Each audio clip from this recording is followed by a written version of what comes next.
ئیمۆجی تاجیکستان شۆڕشە نوێیەکەی سۆشیال میدیای کوردی. سەرەتا دەمەوێت بگەڕێینە دواوە و بچینە ساڵی 2020. ئەو کات گەنجێک بە ناوی ئەحمەد مستەفا هەڵمەتێکی فراوانی ڕاگەیاند بۆ زیادکردنی ئیمۆجی کوردستان. هەڵمەتەکەی چەواشەکارانە بوو بە ناوی کۆشکی سپیەوە داوای زیاتر لە 100,000 ئیمزای دەکرد. بانگەشەیەکی زۆر کرا و کوردەکانیش بە لێشاو بەشداریان کرد. لە ماڵپەڕەکە زیاتر لە 100,000 ئیمزا کۆکرایەوە، بەڵام هیچ ڕووی نەدا. 2 ساڵ دوای ئەمە ئەم جارەیان لە ساڵی 2022 حکوومەتی هەرێمی کوردستان بە فەرمی بڕیاری ئەوەیدا هەوڵ بدات بۆ ئەوەی ئیمۆجی کوردستان زیاد بکات. دوای هەوڵێکی زۆر ئیمۆجی کوردستان شکستی هێنا و عێراق ڕازی نەبوو بۆی کە ئیمۆجی کوردستان زیاد بکرێت. بەم شێوەیە کوردستان تەنها کۆدی IQKR پێبەخشرا کە تایبەتە بە هەرێمەکان. ئیمۆجی وڵاتەکان لە ژێردەستی دەستگای یونیکۆدا.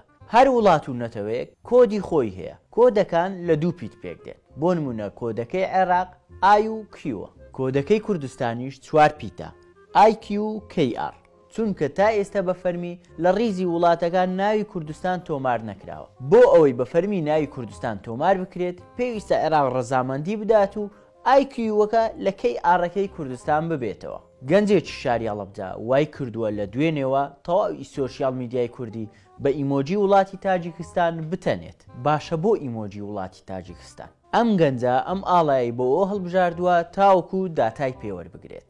بەڵام بابەتی داتا هیچ پەیوەندیەکی بە زیادکردنی ئیمۆجیەوە نییە. بابەتی ئیمۆجی بابەتێکی یاساییە. ڕاستەوخۆ لە ڕێگای دەستگای یونیکۆدەوە بە تایبەتر لە ڕێگای ڕێکخراوی ئایسۆوە بەڕێوە دەچێت. لە کۆتاییدا دەمەوێت ئەوە بڵێم ڕاستە بابەتی زیادکردنی ئیمۆجی پێویستی بە ڕەزامەندی دەستگای یونیکۆدەوەیە، بەڵام لە هەمان کاتدا ئەم هەوڵانەی ئەو گەنجە هەڵەبجەیە بەرز دەنرخێنین، چونکە دوای ئەو هەڵمەتەی دوێنێشە و دەرکەوت ئاڵا بە تەنیا پارچە پەڕۆیەک نییە. هەروەها هەوڵدانی بەردەوام لە پێناو زیادکردنی ئیمۆجی کوردستان کارێکی پیرۆزە. بۆیە ئەوانەی بە ڕێگای جیاواز گاڵتە بە هەنگاوەکانی ئەو گەنجە دەکەن لە شوێنی ئەو سوکایەتی و خۆخۆریە دەتوانن بەردێک بخەنە سەر بەردێک. هەر بەرز و شەکاوە بێ ئاڵای کوردستان.